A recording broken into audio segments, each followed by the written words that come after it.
Come in. Welcome. I'm E.G. Marshall. Welcome to another hour of mystery and suspense. To a terrifying experiment in supernatural power. An experiment by a retired scientist to direct his wife's subconscious mind to shoot him. Our mystery drama, The Breaking Point, was written especially for the Mystery Theater by Hank Warner and stars Roger DeCoven. It is sponsored in part by the Kellogg Company, makers of Kellogg's Special K cereal, and by new sugar-free Diet 7-Up. I'll be back shortly with Act One. And now another story of the ball and chain as Kellogg's Special K presents Veronica and Jeff. Oh, Jeffrey, isn't this romantic? Out in a quiet lake at night with you rowing the boat. Yes, Veronica, it's really neat. Jeffrey, what was that? Frogs. Frogs that go bonk? They're pretty weird frogs. Oh, Jeffrey, you're such a card. You have a ball and chain, like the ones they use in those Special K commercials. Yes, Veronica, it symbolizes my few pounds of extra weight. But I'm going to get rid of it. How? By exercising. You know, like rowing this boat and eating smart at every meal, starting with a Special K breakfast. You mean a 1-ounce bowl of high-protein Special K, 4 ounces of skim milk, orange juice, and coffee? Precisely. It's less than 240 calories, and it tastes delicious. It'll help me get rid of this ball and chain. I'll help too, Jeff. After all, we're all in the same boat. You have a ball and chain, too. Your happy ending could begin with the Special K breakfast from Kellogg's. There's a very special deal going on at all offices of Suburban Savings throughout North Jersey. It's called Suburban Special Interest Deal, and you'll be especially interested in the savings you get. A top 7.90% effective annual yield on Suburban's limited issue 7.50% savings certificate. And Suburban guarantees it from 4 to 10 years, minimum deposit $2,500. Early withdrawal prior to maturity is subject to a substantial penalty. Suburban compounds interest continuously from day of deposit, paid quarterly. So you not only get interest on your savings, you get interest on the interest. And Suburban offers you the highest interest rate allowed by law. Here's your chance to get a great savings. A top 7.90% effective annual yield on Suburban's limited issue 7.50% savings certificate. Why not deal yourself into Suburban Savings Special Interest Deal in Bayonne, Edgewater, Elmwood Park, Emerson, Hackettstown, Morris Plains, Nutley, Paramus, and Sparta.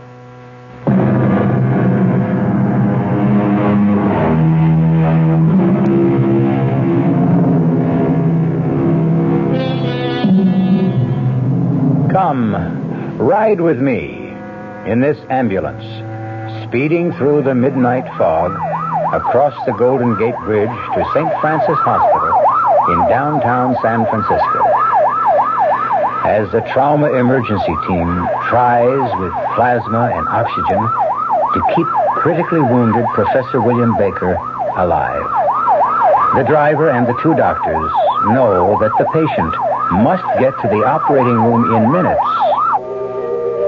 Now, quickly, up this hospital corridor, as the patient is wheeled into the operating room. Stand outside the door and listen as they try to save him.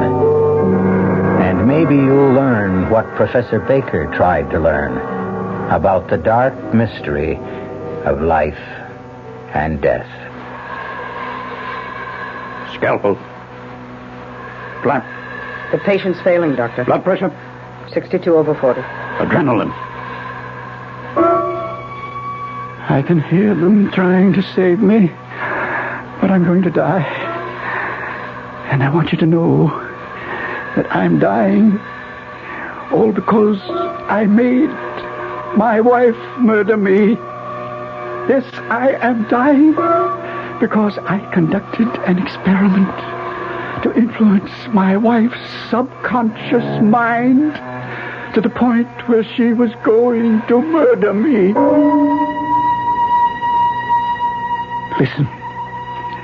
Listen carefully. I will tell you exactly what happened. And when I have completed what I desire to communicate, go to the police. Tell them, if you dare, I say dare, for it will require courage. It began this afternoon when Dr. Philip Simpson, the brilliant young brain surgeon, drove up in his station wagon from Palo Alto to address the San Francisco Medical Society and spend the night with us at the cottage Helen, my wife, and I had rented in the wooded hillside just across the Golden Gate Bridge, overlooking the ocean. He brought Chichi, one of 2 capuchin monkeys he kept under observation in his research laboratory. It's good to see you, Philip. It's so good to see you, Professor Baker. So, that's Chichi. Yes, he wants to get out. Quiet down, Chichi. Come on, you can come out. Hello, Chichi. Oh, you want to shake hands, too, of course. Welcome, Chichi. Very affectionate. Astounding talent for mimicry. Oh, dear. Get off Professor Baker's shoulder, Chichi. Come on down. He likes your hat. No, Chichi. No.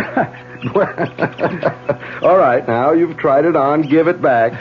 Oh, thank you, Chichi. He gets tired of wearing his black skull cap. Chichi, let go of my hand. Now, you go on by yourself. He's always curious about new surroundings. Probably wants to explore that grove of trees. So go on, Chichi. He won't go far. He'll play for a while and come back. Beautiful place you have here, Professor Baker. Is Helen home? Oh, she'll be back shortly. Had some shopping in the village. She just had to have abalone for you. She remembered how much you enjoy abalone steak. Wonderful, wonderful. How is she? You and Helen certainly could not have found a lovelier place for retirement. It is rather isolated, but then it does have that increasingly rare commodity, peace and quiet.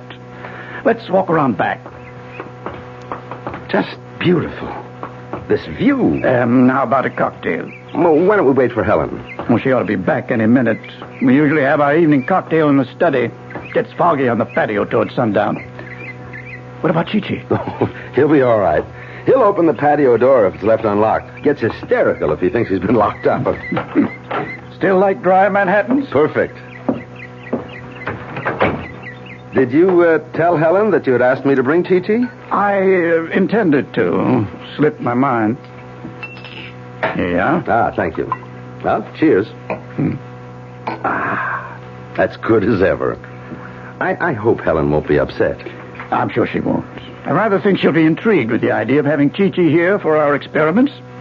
Wait, you mean she's working with you on the research? Oh, yes. She's very cooperative. Finds it lots of fun. Well, that is interesting. Is she as intrigued as you seem to be with psychic studies? Well, frankly, I don't believe so. She's been very cooperative, but I don't think she really approves. Oh?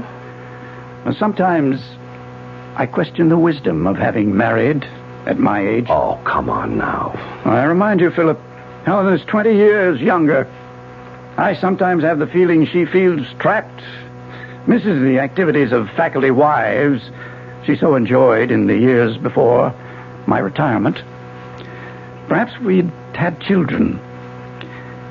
Philip, Helen should have married you when you were both graduate students. Well, there's nothing happened between you. No, Philip, not yet, but... Well, don't tell me that you, Professor Baker, an eminent physicist for 40 years, with worldwide reputation for scientific integrity, has succumbed to clairvoyance? And you, Philip? Do you have irrefutable proof that clairvoyance does not ever exist? Can you issue an assurance that something will not happen? Well, that's Helen now. Oh. Philip! Hello, Helen. As I look back now to that moment when Dr. Simpson and I waited for Helen to come into the house, I fully realize that the quick flush that passed over his tense face meant the one thing I had been blind to, that he was still in love with her. Helen entered the room with packages in her arms. She threw them on the sofa, rushed towards him, her face glowing with pleasure, embraced him and kissed his cheek, hugged him.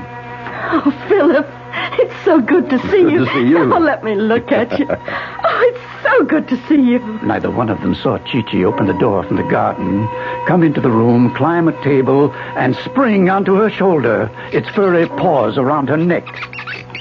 Chichi! Come down, Chichi. Let go of her. Now, come down. There, now stay down. monkey. Oh, I couldn't imagine what. Oh, all I saw and felt were hairy paws. It's all right, Chi-Chi. It's all right. Now, just be quiet. I'm so sorry he scared you, Helen. He was trying to be affectionate. Yeah, well, I sure can do with a drink. Here you are, dear. Thank you. He is cute, but why the black skull cap? Well, you might say aesthetic reasons. Aesthetic? Or cosmetic. Philip doesn't like his little wards running around in public with their brains exposed. Brains exposed? Yes, that's right, Helen. The skull cap covers Chi-Chi's plastic skull. Now, I'll show you. There you are. Well, you can see its brain. It's positively fascinating. It's almost unbelievable.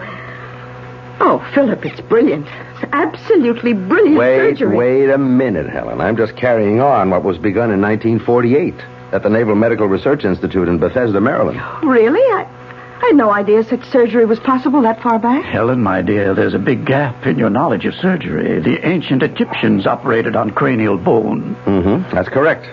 Look here, Helen. Surgeons, in a series of 4 operations, removed cranial bone from the shaved head. And when the skull healed, fitted the metal ring around the edge of the skull, sealing the joint with rosin and wax. The clear plastic skull is held in place by these 6 steel bolts. Marvelous. Simply marvelous. Oh, it's practically routine now. Well, why was it done, Philip? Well, to study through the plastic skull, as I'm still studying, the flow of blood when the monkeys are in an induced state of shock, or under the influence of anesthesia or drugs like adrenaline, histamine, and, of course, reactions to cold, hunger, diet, fear, tension, so forth. Incidentally, I'm leaving Chi-Chi here for a while. Here? Oh, I'm sorry, Helen. I simply forgot to tell you. Yes, but why? I mean, why is it being left here? What Philip is too polite to say, my dear, is that he's loaning Chi-Chi to me for extrasensory and paranormal experiments, to make my own observations. I believe he hopes to convince me that the brain, monkeys or man's, fails to respond with a measurable reaction to mental energy messages. Exactly. Look, I'm curious. Why must the experiment be with a monkey when a dog, a horse? Philip understands, don't you, Philip? Well, Helen, in the scale of intelligence among animals, the monkey has the highest ability to learn next to man. Oh, Philip, what time is your lecture? Well, I should be at the academy by 8. Good. Give us enough time for another cocktail. And not have to rush through dinner. Darling, please shake up another round. I'll take these packages to the kitchen. Well, here, let me carry them in. Oh, well, just put them on the counter, Philip. Mm-hmm. Anything else I can help you with? Just show me where things are. I'll help set the table. What is it, Helen? You all right? Yes. The table. The table. What are you talking about? I said I'd help set the table. Oh, well, later. Let's have our drink and talk. There's so much to catch up with, Philip.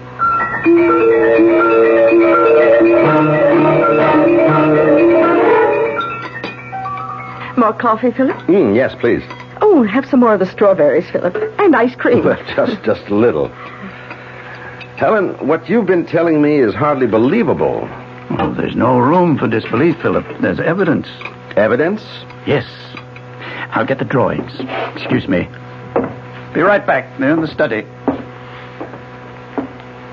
I don't like it, Helen. Do you have these dizzy spells often? Well, they've been more frequent recently. Well, you should stop participating in such experiments. I'll talk to William. Oh, please don't. Please. Here we are. Philip, look at these rough line drawings. Do they suggest recognizable objects? Well, this might be an apple, I guess. This, suggests a knife. I can't see anything in this one. Meaningless lines. Yes, that one is meaningless. Note the dates on the drawings. About a month ago, I sat at this table with 3 objects in my hands. An apple, a knife, and a salt shaker. Helen was stretched out on her back in the bedroom, her mind clear of any thoughts or feelings, awaiting my energy message. She could not hear me. She could only receive my thoughts, my instructions. I sent a message for her to pick up the pad and pencil on the night table. I sent an energy message telling her I was holding an apple, a knife, and a salt shaker, and for her to draw them. She got 2 out of 3. You ask me to accept this as evidence that you can control the actions of the mind of a person who's out of your sight, out of the sound of your voice, even physically in another place? Oh, I call it coincidence, accident. It did happen, Philip. In many other experiments we did together. It took me months of training to achieve a state of receptivity. Well, that's all very interesting, but I'd better soon be on my way to the academy. I can see you're still skeptical. Can you spare 3 more minutes for another, as you say, interesting experiment now, right here, with Helen? With Helen? I'd rather not. I don't mind, Philip. All right, very well. Thank you, Helen. Lie down in the bedroom. I'll give you 2 minutes to achieve receptivity. I will repeat once more, Helen. Come back, pick up the coffee pot, and pour the coffee right on your fine lace tablecloth. You're not going to let her... No, this gong will stop her. More coffee, Philip? Well, I really should be going. Oh, yes, before the bridge traffic gets heavy. Here, I'll help you carry these things to the kitchen. He followed her into the kitchen, carrying a tray. The brilliant Dr. Simpson had been puzzled. Are you all right? He had asked her. Dr. Simpson, who recognized only the physical laws of matter, had asked, are you all right? But she wasn't all right. Dr. Simpson didn't know then what the trouble was. But late that night, when he returned from his lecture, he found out about the experiment that was underway with the loaded gun in the night table.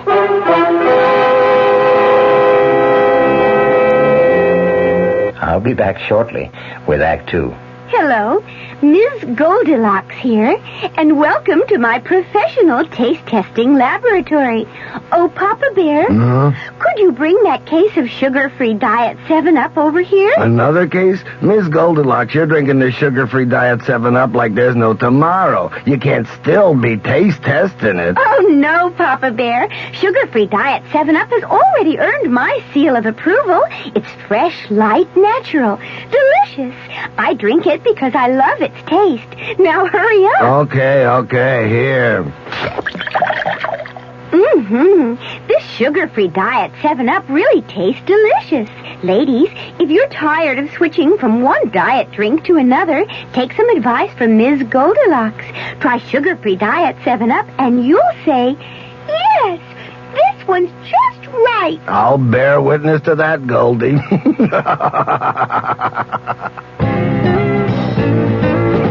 Hey, Mom, what's for dinner? Hey, Mom, what you got? What's for dinner? Your ShopRite is featuring ShopRite or Shenandoah brand Grade A Rock Cornish hens. A real family treat at just 47 cents a pound. What's for breakfast? Listen to these ShopRite values. ShopRite Grade A large eggs, 59 cents a dozen. ShopRite sliced bacon, 1 pound package, 79 cents. ShopRite Grade AA butter, 1 pound brick, 69 cents. Crown Top white bread, 22-ounce loaves, 3 for $1. Save on every meal at ShopRite. She loves the family. She wants the best. She does all that she can do. She lets ShopRite do the rest. Hey, Ma, what's for dinner? ShopRite has the answer. WOR New York, your Mystery Theater station.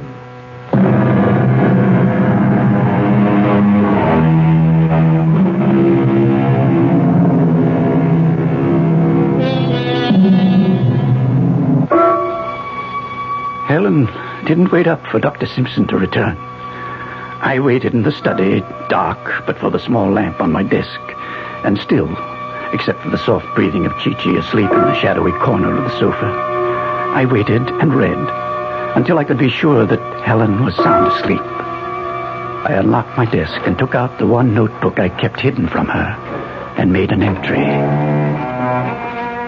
The experiment is beginning to show results.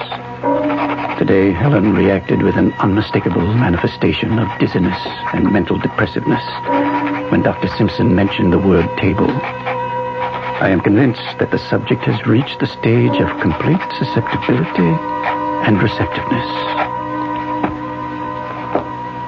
Then I continued the experiment.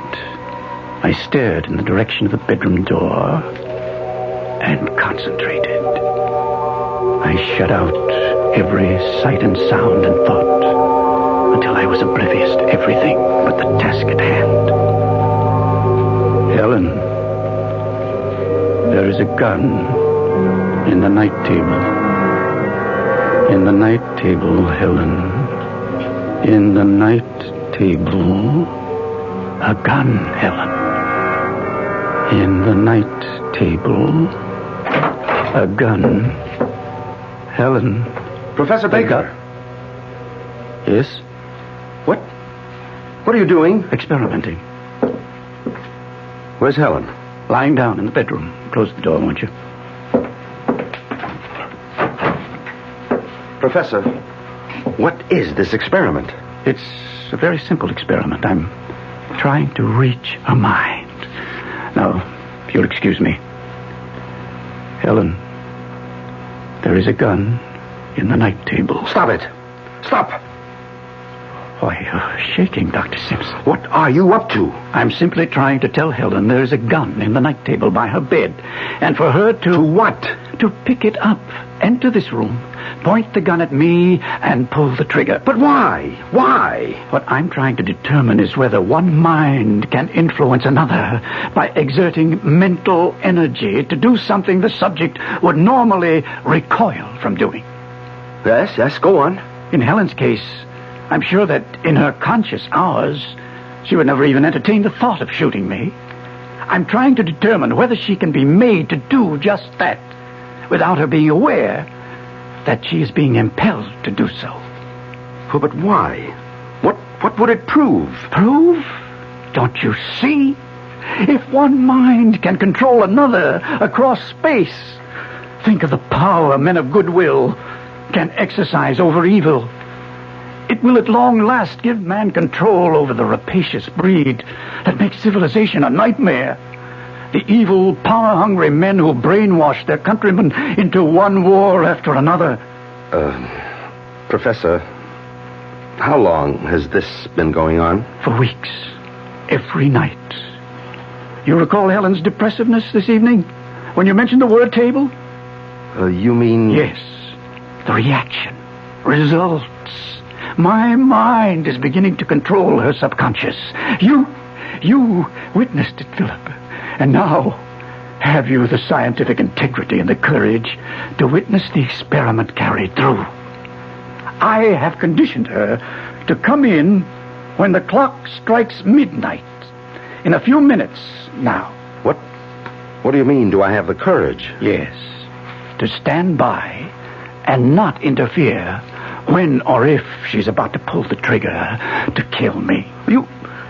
You mean the gun is loaded? Of course it is. But why not blank bullets? The experiment must be carried out with all factors of reality to eliminate all possibility of interference from her extrasensory perception. I don't understand. Don't you see? Her extrasensory perception could signal her subconscious mind that the gun is harmless, and the experiment would prove nothing. Professor Baker, I simply cannot understand how a man like you, who's devoted 40 years to the science of physics, can suddenly, on retirement from scholastic life, devote all his time to such elusive matters as parapsychology, mental telepathy, clairvoyance, fantastic nonsense. You sound very dogmatic for a man of science, Dr. Simpson. With all due respect to your sincerity and your experiments, Professor Baker, the vast array of scientific knowledge still supports the theory that human behavior can be traced directly to the physical and chemical factors of the human body. And you think Chi-Chi will convince me of that? Precisely. You allow for no distinction between man and the monkey? None. Both are animals. Listen to me, Philip. You've been trying to dissuade me. Oh, I'm quite aware of that. Now let me try to convince you. All right, I'm listening.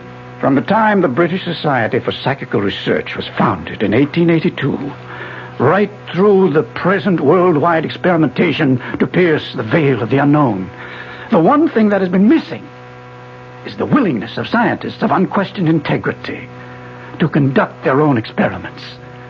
The time has come, Philip, for researchers like you and me to settle once and for all what is or is not possible, is or is not true in paranormality. If I consent to witness your experiment, will you promise me that if it fails, tonight, now, you will never again experiment with Helen's mind? Yes. But, Philip, I can see you're still afraid that the experiment will succeed and that she could shoot me. I'll put you at ease. This gong that stopped her from pouring the coffee on the table. Here, you hold it. And if you think the situation warrants, strike the gong. Very well. Proceed. He stood by the door to the study, one hand holding the brass gong by its silk braid, his eyes watching the clock on the mantel as it started to strike midnight. Chi-Chi, awakened by the clock and our raised voices, was nervously pacing back and forth across the top of the back of the sofa. Philip watched the door. I sensed he was prepared if Helen failed to respond to the gong. He would strike the gun out of her hand. I resumed the experiment. Pick up the gun. Come into the study, Helen. The study, Helen. Helen walked in, her eyes fixed and staring, her arms at her side, her right hand slightly behind her. Philip, mouth open, unable to utter a word, watching her. Point the gun at me. Pull the trigger. Helen! Dr. Simpson dropped the gun. Rushed to me as I slumped over the desk. Good God. The bullet hit in my chest. Helen! Towels, adhesive tape, it's a chest wound. Have to keep him from sucking in air. He looked up from examining the wound. One glance told him she didn't hear or understand. He ran to the bathroom, got towels and the tape. Helen, call an ambulance. He moved me to the couch, pillows under my head, ripped open my shirt, pressed the towel on the wound, taped my chest to keep the pressure on the wound. Call the ambulance, Helen. She didn't respond. He seized the phone. Put down the phone, Philip. Helen. Helen, why are you pointing the gun at me? Put down the gun. She lowered the gun to her side. He went to her. My eyes closed. I struggled against the blackness flooding my mind. I struggled as the blood trickled from my wound to listen. Helen, don't you hear me? Answer me. Answer me! Why did you slap me, Philip? Helen, do you know what you've done? What have I done? You've shot him. Who? Your husband, Professor Baker. We've got to call an ambulance, Helen.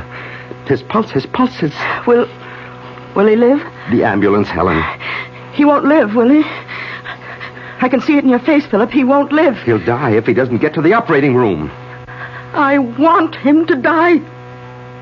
What did you say? I want him to die.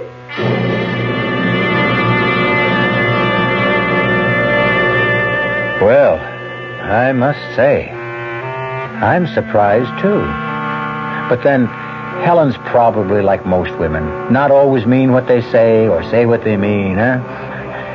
Wonder what's really on her mind. But she's in good hands, with a doctor in the house. I'll be back shortly with Act 3. When you say Budweiser, When you say Bud, you've said a lot of things nobody else can say. When you say Bud, you've gone as far as you can go to get the very best. When you say Bud, you've said the word that means you like to do it all. When you say Bud, it means you want the beer that's got a taste that's number one. When you say but, you tell the world you know what makes it all the way. When you say but, you say you care enough to only want the king of beers. There is no other one, there's only something less, because the king of beers is leading all the rest. When you say Budweiser, You've said it all. Anheuser-Busch, St. Louis.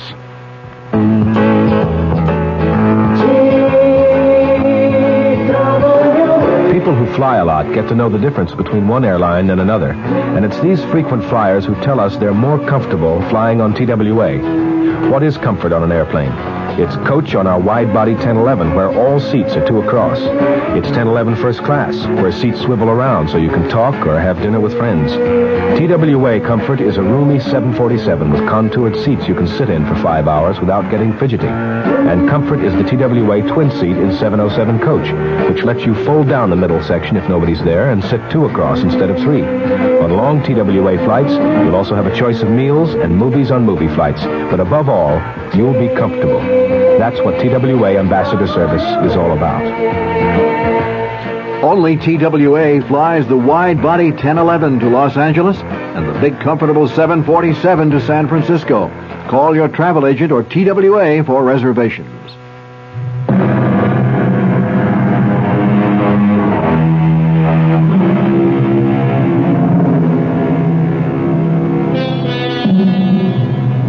Well, it does seem we left both Helen and Dr. Simpson in a state of shock.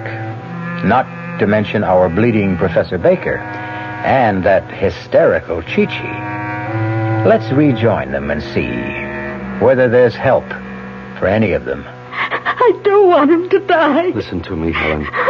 You must let me call the ambulance. Don't you see? We must.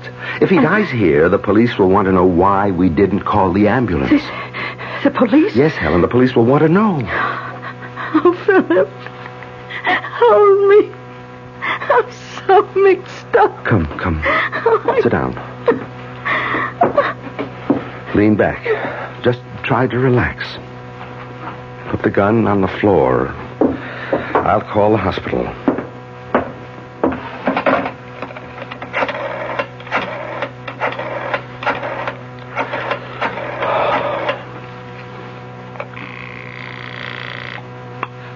St. Francis Hospital. This is Dr. Philip Simpson. Yes, doctor.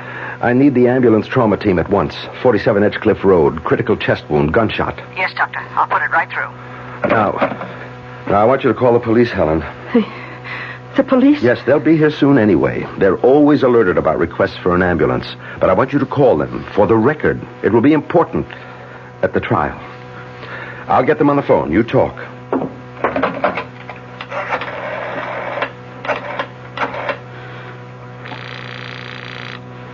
Police emergency, Sergeant Peters. Oh, this is Mrs. William Baker, 47 Edgecliff Road. I want to report that I just shot my husband.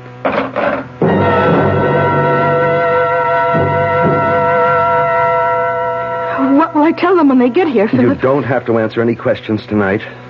I'll have the law firm of Kendall Prentice represent you. They're specialists in forensic medicine. The Chinese gong in the dining room. It's Chi-Chi, imitating what I did. Chi-Chi, stop that. You hear me? Stop that. Let me have it, Chi-Chi. Now come here. Drop it. Drop it. Let go of it, or I'll break your paw. Those Capuchin monkeys. They want to imitate every new thing they see. Chi-Chi, go sit down in that corner. Go on, and stay there. They're intelligent, but they can be very trying. Chi-Chi is acting strangely tonight. Usually obeys a command immediately. Well, perhaps Chi-Chi's nervous system has been affected by what's happened here. Perhaps its brain has intercepted some of William's energy messages. Nonsense, Helen. That's impossible. I mean, Chi-Chi can sense excitement and tension in a room, but as for intercepting Professor Baker's energy messages, I'd better check his pulse. It's weak. Very weak. What's keeping that anger? Philip! Chi-Chi's got the gun. Chi-Chi, let me have that gun. Now, Chi-Chi, now you be a nice boy. Put the gun on the floor. Good boy. Thank you, Chi-Chi. Thank you. Now go back in the corner and please stay there. I'll put the gun on the desk. I think we both need a brandy. Would you like one, Helen? Oh, yes, please. Here, dear. Just sip it. Tell me, Helen. Did you know what you were doing when you pulled the trigger? Well, what do you think, Philip? I don't know what to think yet. You've got to tell me, Helen. Did you know what you were doing? You pulled the trigger after I struck the gong. Yes, I know. You knew? You deliberately murdered him. Murder? I shot him because he told me to. He made me do it. But if you knew what you were doing, the police will call it murder. Look, I told you I knew what I was doing, but I won't tell the police. What will you tell them? That the experiment, the great Professor Baker's experiment, was a success. Wait a minute, you knew about the experiment? You knew? Yes, every step of it. I knew about the notebook. I read every entry, every day. I knew exactly what he was up to. The police will read the notebook and they'll understand. They'll understand. You murdered him. Helen. I never loved him. I was beginning to hate him. It doesn't matter now, Helen. I prefer to conclude that you did not know what you were doing, that the experiment did unbalance your mind. I think the district attorney will accept that. Accept what, Philip? That when you pulled that trigger, it was insanity. Oh, no, I won't be declared insane. No. Look, I'll show them the notebook. They'll understand. They'll read it in his own handwriting. How night after night while I was asleep, he tried to make me shoot him. They'll understand. Unless you tell them differently. Unless you tell them I murdered him. Helen, please listen to me. Try to understand what I'm telling you. The police will never believe that Professor Baker's experiment was a success. They'll call in scientists to testify that no such thing is possible. They'll suspect that you used your knowledge of the experiment to kill your husband. Yes, but you were a witness. You can verify what happened. Yes, but... You tell them that I murdered him? No, Helen. The only honest opinion I can give them is that your mind snapped. That day by day, the knowledge of your husband's secret experiment preyed on your mind. And you became convinced, in a moment of temporary insanity, that he really wanted you to kill him. Will they believe that? I hope the jury will. Oh, help me, Philip. You must help me. I'm so tired. I'm so mixed up. As I lay there on the couch, still, my eyes closed, aware that under the blanket, my blood was still slowly trickling into the towel, fighting against slipping off into unconsciousness. I could still hear their voices as from a great distance. You must help me. I'm so tired. I'm so mixed My up. poor darling. And then I was aware of Chi-Chi at the side of the couch, bending over me, its breath close to my face. My eyelids, heavy with weariness, lifted slightly, and through the thin slit of vision, I saw Chi-Chi's plastic skull. I could see plainly through the plastic skull the gray mass of nerve tissue of the cerebellum. And then, summoning every last bit of strength of will, I concentrated on Chi-Chi's brain. Chi-Chi, the gun, in the desk, Chi-Chi. What have I done, Philip? You too. It will ruin your career. Go to the desk, Chi-Chi. In the drawer, the gun. I could see its gray eyes staring at me, trying to grasp what I was telling him. And then he jumped on the desk, pulled open the drawer, and took out the gun. Chi-Chi! Put it down, Chi-Chi. Philip charged to the desk. Chi-Chi eluded him, leaped to the mantel over the fireplace. Drop the gun, Chi-Chi. Drop it! Philip chased it all over the room as it knocked over table lamp. It jumped to the hanging ceiling light fixture, waving the gun playfully. Chi-Chi points the gun at the mirror. At the mirror, Chi-Chi. Drop it! Drop it! Give me the gun, Chi-Chi! At the mirror, pull the trigger. Give me the gun, Chi-Chi! Helen was reaching towards Chi-Chi. Chi-Chi was pointing the gun at her. I didn't want Helen to die. I summoned every last ounce of will and sent a mental message to Chi-Chi. Drop the gun, Chi-Chi. Drop the gun. Look out, Helen! Good Lord. Helen. Helen. Answer me. She didn't have a chance. She was shot in the head. Oh, my darling. You must not die, Helen. You must not die. Helen, I love you. Chi-Chi was at the door at the garden in a panic, trying to open the door, the gun still in his hand. Philip grabbed the fireplace poker, swung it on Chi-Chi's plastic skull. It glanced off and fell out of his hand. You! Philip picked up a chair, threw it at Chi-Chi with all the strength of his fury. It crashed through the glass. Chi-Chi jumped through the opening. Philip picked up the poker, went after Chi-Chi. I could hear Philip chasing him across the flagstones of the patio. I heard the police car. I could hear Philip shouting. Chi-Chi!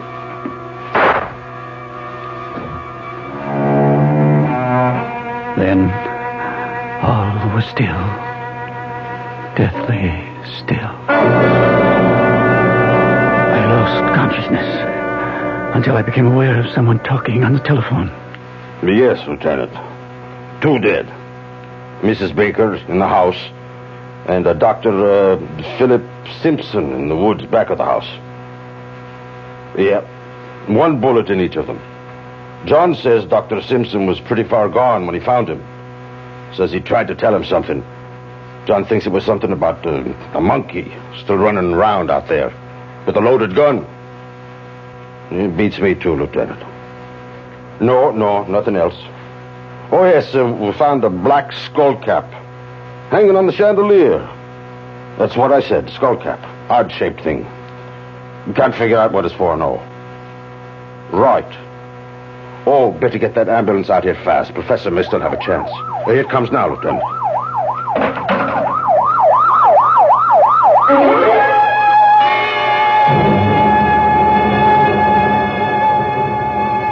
That's how it happened.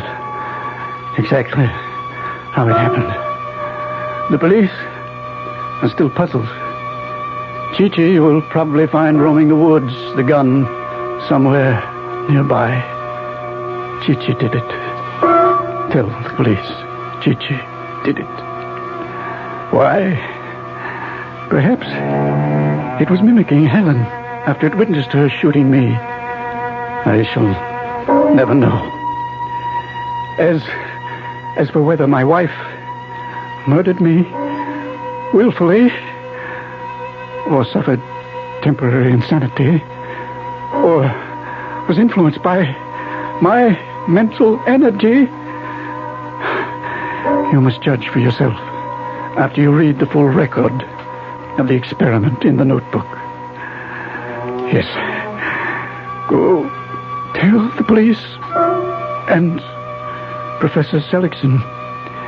You can locate him through the American Society of University Professors. Tell them I decided to communicate the foregoing just an hour ago when I heard the operating team give me up.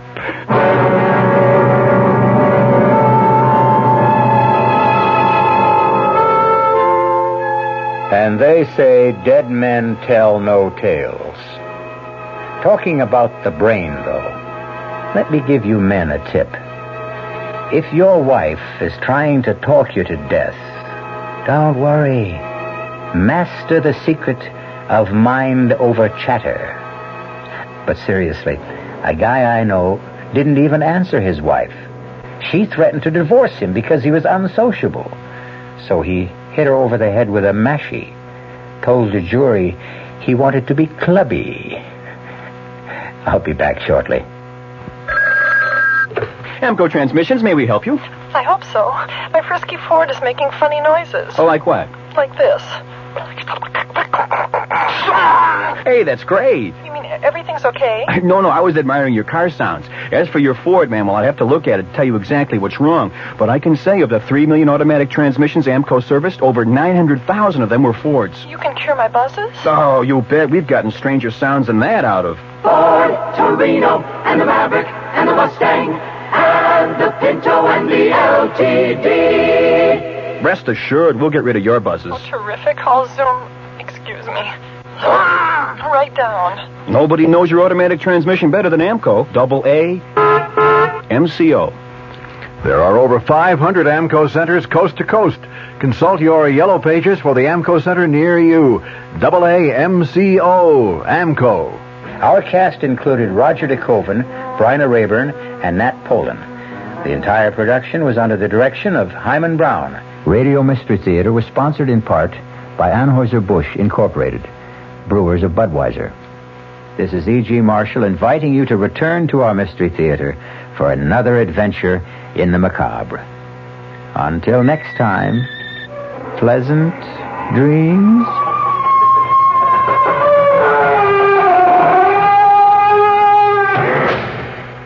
The WOR Mystery Theater was brought to you by ShopRite Supermarkets, where you get a lot more for a little less, and by Suburban Savings with offices throughout North Jersey. The preceding Mystery Theater program was furnished by the CBS Radio Network.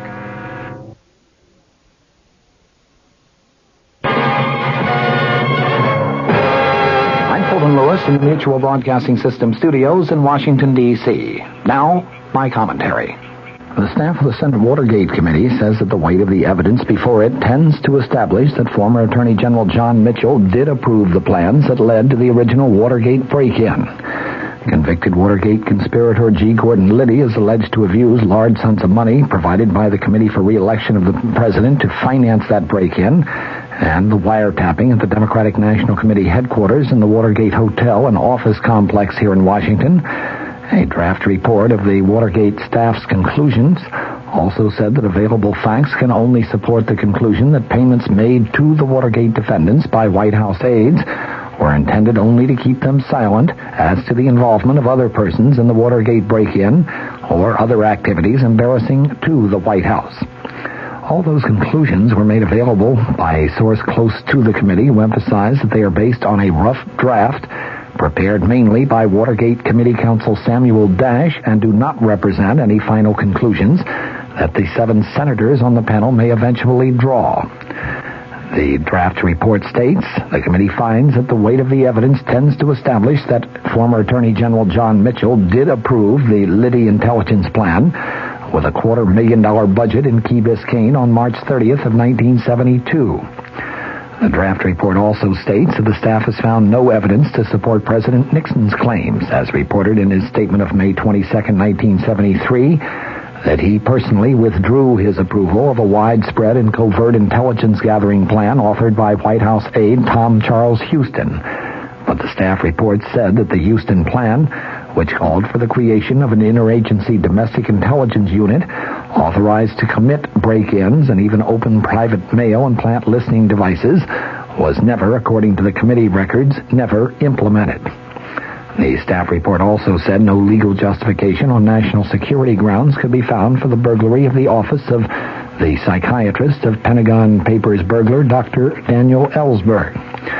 The draft reports of the staff finds it difficult to accept the claim of former White House domestic advisor John Ehrlichman that the Ellsberg break-in was not carried out without his express knowledge and authorization. The 170-page draft report will be discussed by the 7 Watergate senators in an executive session on Thursday morning. The public issuance of that report today by the staff member, though, I think confirms the worst suspicions about the Senate Watergate Committee. It is outrageous, to say the least, that a group of staff members of any Senate committee could issue such damaging statements about anyone, in effect indictments, That, of course, is the job of the judicial branch of government, where a person who is accused can confront and cross-examine his accusers. White House lawyer James St. Clair formally informed U.S. District Court Judge John Sirica today that President Nixon will turn over no more Watergate tapes, and Special Prosecutor Leon Jaworski said that he would continue the court fight to get those tapes. Judge Sirica himself issued a statement after a meeting in his chambers saying that he would meet with the lawyers in the case on Friday to map out the impending court battle. St. Clair announced at the White House yesterday that attempts at working out a compromise over Jaworski's subpoena for tapes and documents covering some 64 White House conversations had been terminated, and that the president would fight the case all the way to the Supreme Court if need be. The chief counsel for the House impeachment inquiry said today that the White House has definitely not given the House Judiciary Committee the full Watergate story, and that he will recommend issuing additional subpoenas to obtain further evidence. Counsel John Doerr made the statement when he was asked at a news conference about that statement of yesterday by St. Clair that, quote, as far as Watergate is concerned, the president has concluded that that full story is now out. St. Clair had also announced the president's decision to give no more Watergate tapes or documents to the Judiciary Committee.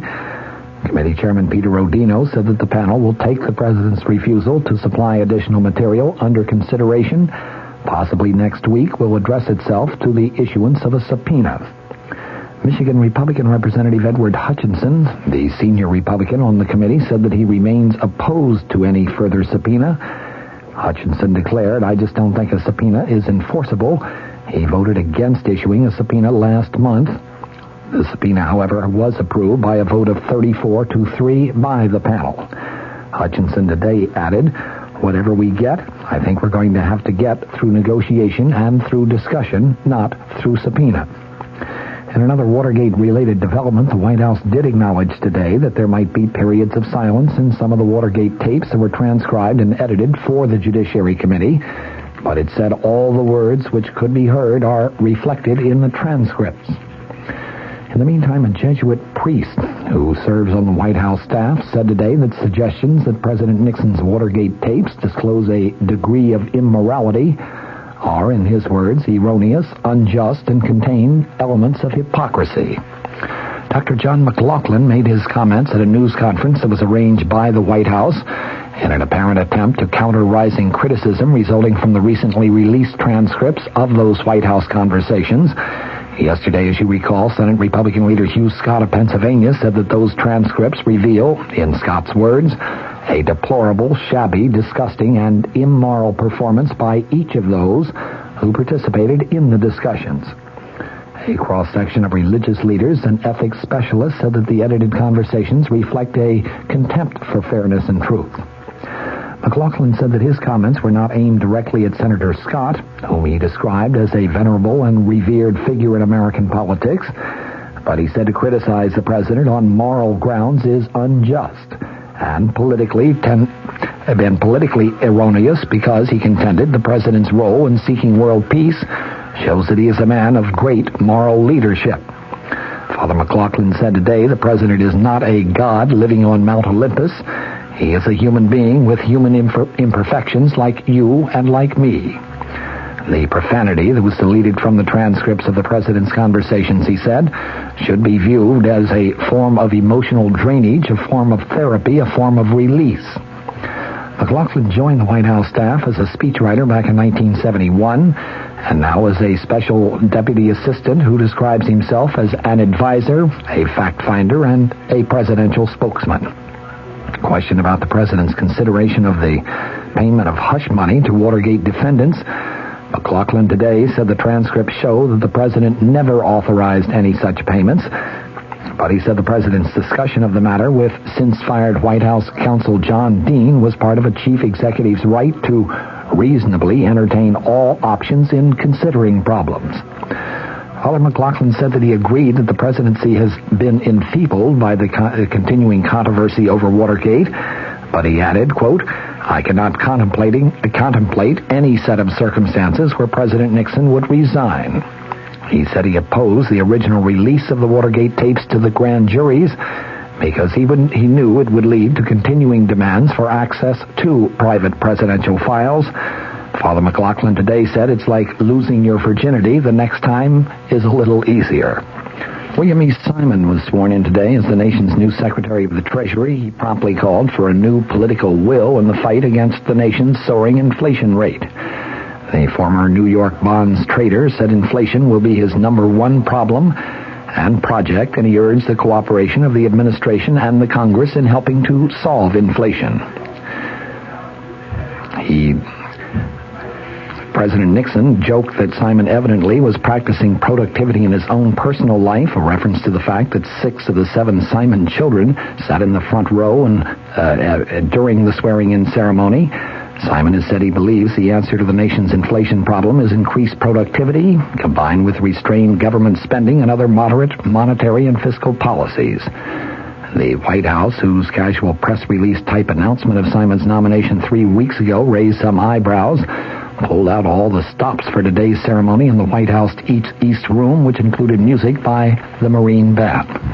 Up on Capitol Hill, meanwhile, 7 full months after the energy crush started, the Senate finally started opening debate on legislation to reduce the fuel shortage without addressing the problems of rising petroleum prices.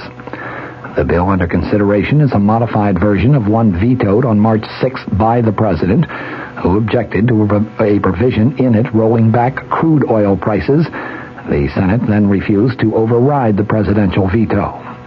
The current bill is chiefly sponsored by Senator Henry Jackson, the Washington Democrat, chairman of the Senate Interior Committee. It would give the new Federal Energy Administration power to implement conservation programs subject to a veto by either house of the Congress. The FEA also would have authority to set up a standby program for rationing gasoline and other petroleum products subject to the same veto provision.